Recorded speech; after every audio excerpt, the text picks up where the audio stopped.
Assalamualaikum warahmatullahi wabarakatuh. Alhamdulillah, alhamdulillahi rabbil alamin. Wabihi nasta'inu ala umuri dunya waddin.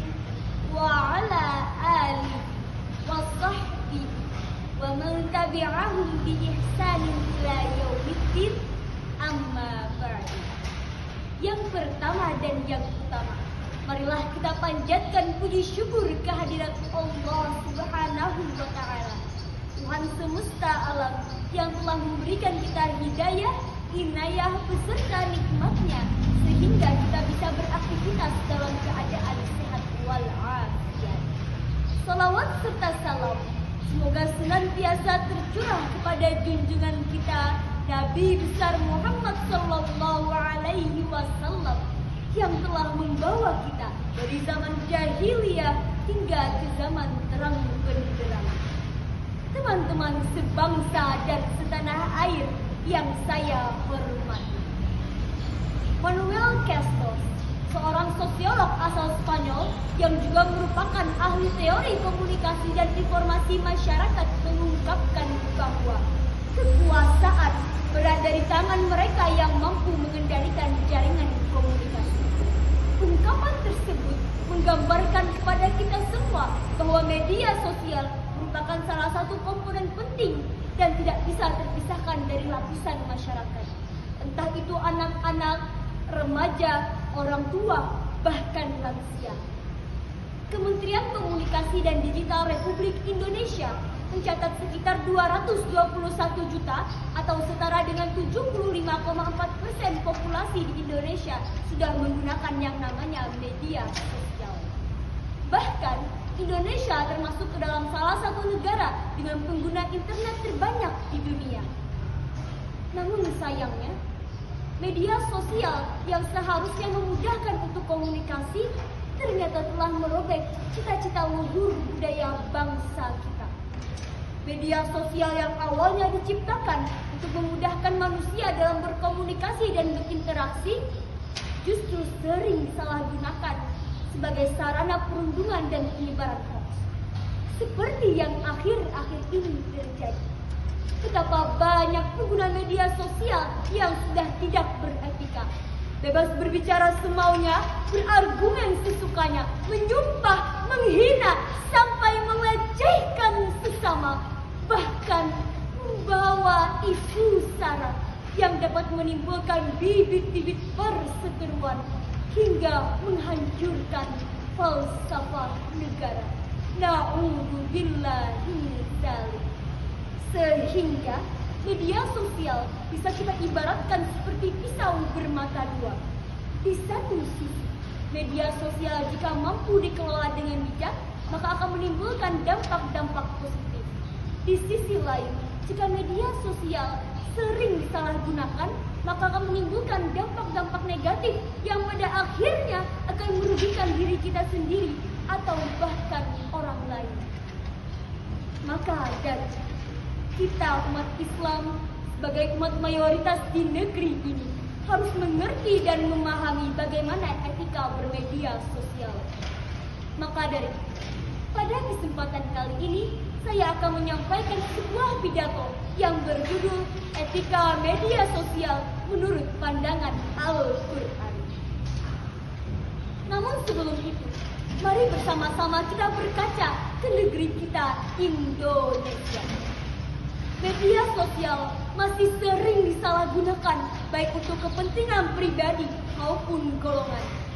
Media sosial yang seharusnya dijadikan wahana untuk mempererat tali silaturahmi, berbagi pengalaman dan berita yang mencerahkan, justru digunakan secara barbar menyebar berita bohong demi melancarkan serangan kepada pihak lawan atau bahkan hanya untuk popularitas dan ketenaran. Tentu masih jelas ingatan kita bagaimana hoax memecah belah antar suku di Papua, membuat bentrok antar warga di Jogja, bahkan di tengah pandemi yang kita rasakan bersama hoax menyebabkan warga Indonesia resah, gelisah, dan merana. Teman-teman, ini adalah salah satu bukti nyata bagaimana jika media sosial tidak dibarengi dengan nilai etika dan norma agama. Jika hal ini terus dibiarkan, maka tidak mustahil akan memporak-porandakan sendi-sendi kehidupan. Sehubungan dengan hal tersebut, Allah Subhanahu wa Ta'ala berfirman dalam Al-Quran Surah Al-Hujurat ayat 6. A'udzu billahi minasy syaithanir rajim. Bismillahirrahmanirrahim. Ya ayyuhalladzina amanu in ja'akum fasiqun binaba'in fatabayyanu an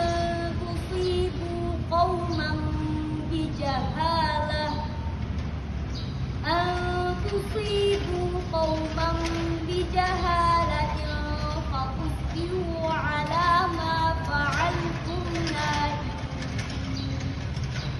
Yang artinya, wahai orang-orang yang beriman, jika seorang fasik datang kepadamu membawa berita, maka telitilah kebenarannya, agar kamu tidak mencelakakan suatu kaum karena kebodohan itu, yang pada akhirnya akan membuatmu menyesali perbuatanmu itu.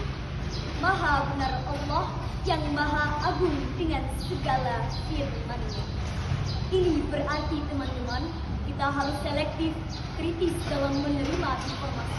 Bijaklah dalam bermedia sosial, pahami Undang-Undang ITE nomor 19 tahun 2019.